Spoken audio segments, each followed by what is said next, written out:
Hey everybody, welcome back to the Spin Rack. I'm here with my boy PD. Say what's up, PD. What up? Today we're talking about how Spider-Man No Way Home lives up to the hype. This is from Fandom Wire video essay. I Do you will agree, be disagree with it? What's your take on it? I'll be taking the counterpoint that it didn't live up to the hype. And I'm going to take the other point that it did live up to the hype. Okay, ready, set, go. Every so often, a movie comes along that unites fans in an overwhelming state of frenzied baby! A movie that's hype is so undeniably massive that the film itself seems destined to collapse beneath the unrealistic expectations. More often than not, this level of hype is reserved for sequels, movies that are taking place in an established franchise, or are a direct follow-up to a film that was hugely successful. They don't come along every year, but when they do, you know it. Like with Spider-Man: No Way Home. Tom Holland's third solo film in the MCU had been plagued with speculation prior to... Is it a solo film? Can we say it's a solo film? It's not a solo film. Was the first movie a solo film? Yes, it was. It didn't have Tony Stark in there? Barely. Wasn't the villain Mysterio? The first film was Vulture, so no. I'm saying the second film, the villain was kind of Spider-Man's partner. Mysterio? Yes. So It's still considered a solo film? It's still considered a solo film. So then to those two, you've established that even though they have supporting characters in a legacy hero in Iron Man and a villain in Mysterio, this one, he gains 3 other Spider-Mans, and he's also friends with the villain. So you have someone like Yes, the Octopus, and you have Doctor Strange. Is this a solo film? No. Team-up film, but he's a lead actor. Stay as honest as you are right now. Here we go. This is not a solo film. Release, leaked images, fake trailers, rumors upon rumors. All of this, and the anticipation of seeing Andrew Garfield and Tobey Maguire reprising their roles as Spider-Man from alternate universes, added to the hype. The movie hit record-setting numbers with its pre-sales tickets, and even caused some sites to crash. So, how does a movie live up to those expectations? When the bar is set that high, how is it possible to reach it? Well, strap into your spandex and refill your web shooter. Unless you're Toby. Because we're taking a look at how Spider-Man No Way Home managed to defy the odds and live up to the hype. Spider-Man entered the MCU in a big way, going toe-to-toe with Captain America and Earth's mightiest. It was the first time we'd seen a live-action Spider-Man interacting with other Marvel heroes on the big screen. In doing so, they skipped his origin entirely. No Spider-Bite, no Uncle Ben. It had already been... Now, since we know... I'm going to just stop for a second. Since we know that the Marvel, this current phase 4 story development of doing these long arcs to get to the origin of the character, the direction, like the WandaVision, she finds out that the Scarlet Witch is a term that's kind of for her like a tradition of Scarlet Witches. She is a Scarlet Witch. The whole arc is her becoming the Scarlet Witch. Yes. Tonight has been the whole arc of doing that first issue that Doug mentioned, Bill Sienkiewicz did, as one long arc. This Spider-Man thing is sort of a one arc. How long would it be? Like 4 to 5 hour movie where we get to this dynamic of Spider-Man losing a loved one and learning, well, he didn't learn great power comes great responsibility, is that please don't kill, he learned please don't kill the Green Goblin because Tobey Maguire said so, because you're going to go too dark, right? That's what, but trying to get to this thing right here within this whole 3 movie arc. So rather than do the origin, they do the arc within 3 stories. So it's kind of a different dynamic. Not saying good or bad, but they kind of delayed it by not having an Uncle Ben and having May death be sort of the arc of the story. So you kind of had that same arc, but done differently. sort of like Ultimate Spider-Man, which people took a 15-page comic and turned it into a 6-issue arc. What do you have to say to that? I have no comment about that. Stop acting like I'm totally crazy. There's nothing wrong with what you're saying. I get what you're saying. There's nothing wrong. There's nothing negative I can come out with that. Been explored on screen twice before, with Toby and Andrew's iterations of the character, and rehashing it again would have been redundant. But in doing so, the MCU's Spider-Man was missing a vital part of the character, loss. And even more importantly, guilt, are necessary elements of Peter Parker's journey. Endgame touched on this with Tony Stark's death, but Endgame wasn't Peter's story, and Tony's death, while traumatic, isn't the same as losing a family member like Uncle Ben. No Way Home addressed this by forcing MCU's Peter to suffer the loss of Aunt May, the person he loves most and the only real family he has left in this world. Tom Holland's trilogy is essentially one long origin arc that has built to this moment. Sure, he had the name, the suit, and powers before, but he wasn't truly Spider-Man, not yet. By allowing Aunt May's death to take on the role of Uncle Ben's, Peter is faced with the tragedy and guilt that guides the hero in his future decisions. Guilt is among the heaviest burdens to bear, and Peter feels that guilt because the decisions he made set the actions in motion that would ultimately lead to her violent death at the hands of the Green Goblin, a role reprised and perfected by Willem Dafoe. It's a pivotal moment in his evolution, a turning point that's necessary for Spider-Man to reach his full potential, because it's those words of wisdom, with great power comes great responsibility, that guide his moral compass as he's faced with the seemingly... Did he? Yeah. Did he show great power comes great responsibility? Yeah. Continue. Did you see the movie where he asked for his friends and him to be able to reverse time to fix everything so he could go? They could go back to school. Yes. There was a responsibility in that. Irresponsibility. Okay, there we go. Thank you. Impossible task of living a normal life and wearing the mask. The vast majority of hype surrounding No Way Home was based on the anticipation of seeing Andrew Garfield and Tobey Maguire back in costume. The very idea of seeing all three live-action Spider-Men on screen together, fighting alongside one another, was enough to make any Marvel fan squeal with joy. It was an ambitious swing that easily could have resulted in cheesy fan service and nothing more. Instead, Tobey and Andrew acted as mentors to the youngest Spider-Man. When Uncle Ben dies in the comics and the previous films, Peter has Aunt May to help him through. And when Aunt May dies in No Way Home, Tom Holland's Spider-Man has Andrew Garfield and Tobey Maguire to temporarily fill that role, guiding him. Now, how much time I got? I would say that's kind of the Hollywood romanticized something where you had a human character, and in the comics, Aunt May isn't there to console Spider-Man, only Peter Parker. So having the human character who can't connect with you as far as your superhero identity, but as a person is a human thing. So it's a little, that's what I'm saying. For me, you kind of build it too much up into this comic book thing rather than take something that was human, that Spider-Man and Aunt May are kind of figuring things out on their end, at least in May's mind and Peter Parker's mind. You know, he can't always confide in her in a lot of stuff because she kind of finds Spider-Man disgusting. So, well, I mean, she's shaped by J. Jonah Jameson.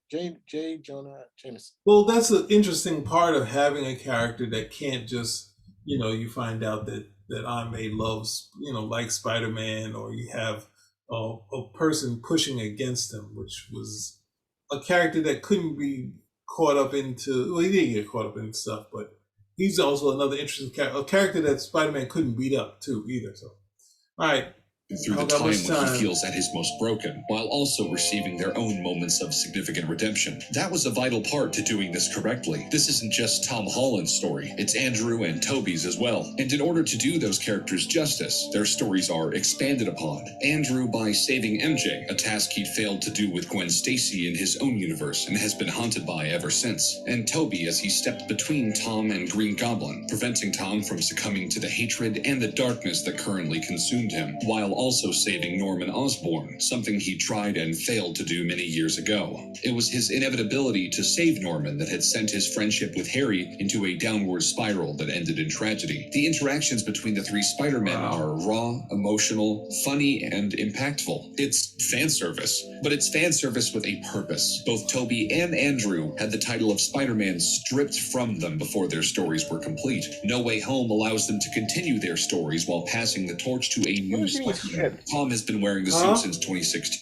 Pause. What the hell does he mean stripped from them? Probably Andrew, yes, but not Tobey Maguire. Tobey Maguire's story ended. Well, they thinking because there was supposed to be a fourth one. Oh, yeah? Yeah, so that's the kind of, I don't even, that thing of him killing this guy or being party to the death of this guy was a little extreme, but anyway.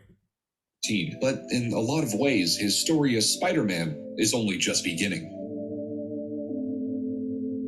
If you ask anybody what went wrong with Spider-Man 3, they'll likely tell you it had too many villains. In fact, we covered that issue in a previous video that you should totally check out.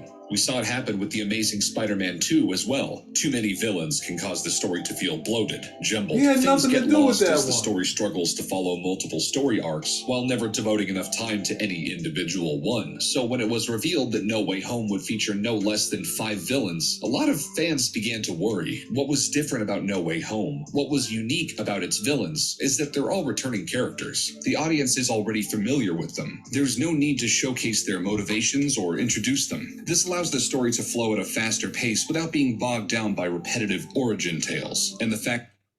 But that is the trick of the sequel, that you can move forward, they're already established, and you can just get to the cool stuff. That's the thing of a sequel. That the villains are working together as a team keeps them centralized within a single plot, rather than multiple branching plot lines. But even more importantly, No Way Home made the villains directly linked to the story and integral to the evolution of the plot. While The Amazing Spider-Man's The Lizard and Spider-Man 3's Sandman were relegated more to the background, Electro, Doc Ock, and Green Goblin each had the chance to shine in new ways that made their return more meaningful. Doc Ock and Goblin act as polar ends of the moral spectrum. Dr. Otto Octavius, who only turned evil when the artificially intelligent robotic arms took control of him in Spider-Man 2, gets a fitting redemption. Alfred Molina's portrayal of the fan-favorite Spider-Man villain is among the best we've seen in a comic book film. Prior to joining in with the mechanical tentacles, Otto was known for cheesy jokes about rubber bands and being a scientist who wanted to help people. Much like Spider-Man, he's experienced loss and darkness. Tom Holland's Spider-Man is able to repair the inhibitor chip, which allows Otto to regain control and mental composure, allowing him to help the Spider-Men to save the multiverse and redeem himself for the atrocities committed in Spider-Man 2. Green Goblin, on the other hand, goes full swing in the opposite direction. But didn't Doc Ock kind of help Spider-Man at the end of Spider-Man 2? He did. So he didn't need any redemption because he kind of was redeemed in that one. No, I mean, everyone forgot.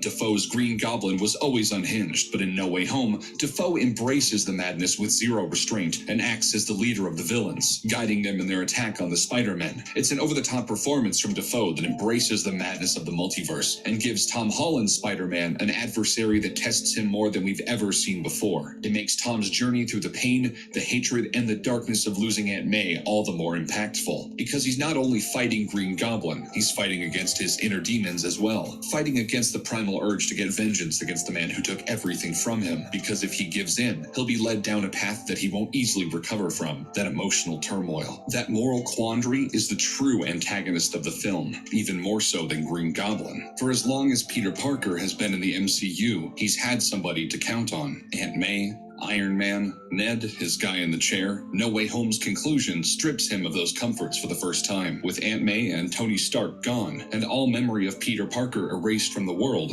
Peter sets out to carve his path truly alone. It's a sacrifice he must make in order to keep those he cares about safe, because he's seen now how truly dangerous it can be for others when they're close to him, and now he has nobody. In order for Peter to truly become Spider-Man, he has to be broken first, and No Way Way Home accomplished that. It's an incredibly dark story that managed to be endlessly entertaining, and that's an accomplishment that is not easily pulled off. No Way Home lived up to the hype through delivering stellar performances, harnessing nostalgia, giving laughs, action, and heart. But above all, it lived up to the hype because this is a movie that truly understands the character of Spider-Man. Sure, events are changed from the comics, but the heart and soul of the character is being poured onto the screen for fans to bathe in. It doesn't matter who your favorite Spider-Man is, because in No Way Home, they're equals.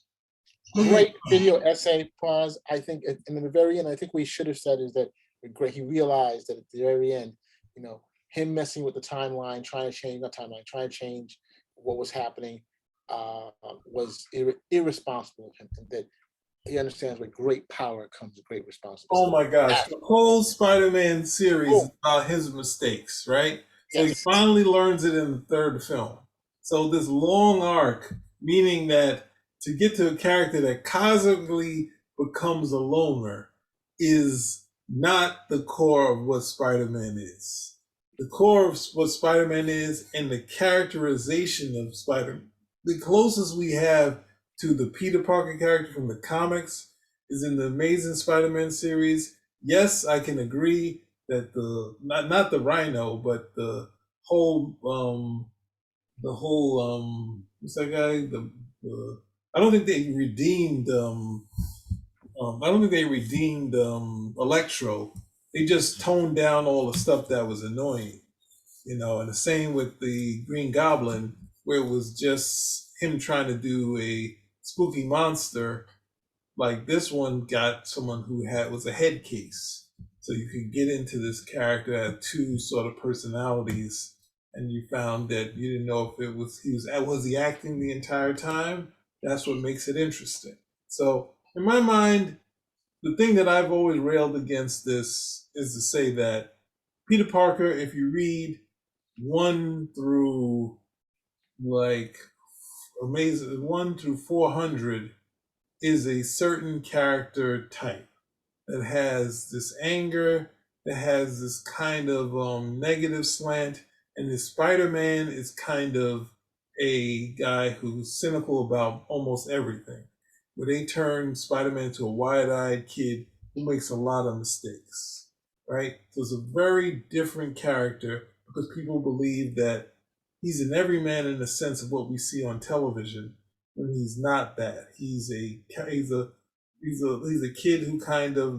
kid who has had some. It's more than if there's a person in the outlier. There's a description in the outlier. Right? There's a comparison genius to Bill Gates. The one they compare him to is this guy who hasn't made it, who's had these struggles, and the different struggles in this character's life led this person who could have been very successful, but his slant, the nurture that he's gone through, has kind of led him through a struggling life. Not a terrible one, but one where he has to struggle for money and this and dealing with his aunt. And so things just come up in life, and there's just day-to-day struggle, like real life, trying to figure that period when you're 16 to 18. That's the thing that they try to get to. But at the same time, Spider-Man's how he exerts himself. This has done the fan service thing and been successful and fun for people. You liked it. What? And you liked it. No, there was stuff that I was okay with because it was just like I can't say I just say there's some things that I couldn't. I'm asking one question. What MCU movie did you like? Oh gosh. Exactly. I was okay with the Infinity War. I was okay with the Winter Soldier. Thor has been growing on me a whole lot. The first Iron Man movie I liked a lot. I mean, that's a good portion of movies. Ant-Man I liked. I liked the first Ant-Man. I like the first Doctor Strange. Usually the first ones. The Avengers, I think as far as execution of the Avengers and the dynamics that in the other two ones, they had some great things film-wise that made me look past some of the things I had issue with. So there's been a bunch that I've liked. I was okay with the Black Widow. Okay. It's something they could have made better, but I still enjoyed the movie. What else? I mean, before it wasn't but you don't consider Spider-Man one of the best ones? This last one of the best ones out there? No, because it's too many characters. It's not doing a What's the movie. problem with too many characters? And you just said Endgame was one of your favorite movies, you know, so Infinity War is one of your Of favorite course, movies. it was a tough. It's I didn't characters say still Endgame. are. I didn't say Endgame. I said That's why I Infinity. said Infinity War. I changed it back, and they have like 3 different teams. You know, I'm trying to say But something. it was doing the classic JLA storyline, like the DC strong, where the heroes would split up and go on to different tales. They did a movie where it kind of worked. They didn't team up and figure a way to stop the villain because they knew that we were getting to the snap, but at the same time, they did most of that stuff decently. You know, the way the direction was and the way they highlighted the characters. Even though I don't think Spider-Man was like him going around saying, "Mr. Strange, I don't know what to call you." He would be very cynical about Doctor Strange too. And they've already did. There's a scene in the comic where Spider-Man says, "Hey, couldn't you just fix that with one of your spells?" And Doctor Strange says, "I would never do something like that." And then he said, "Okay, sorry," and moves on. That sort of thing. So it's going against these guys. That whole premise is the hard part of the movie, that Spider-Man would ask for something like this just because they're friends in the comic book. Okay. All right, then. Hey, very interesting analysis. I thought it was very good. The essay. So, and I think PD agrees with me basically. So, just to wrap it up, spin a rack. Out.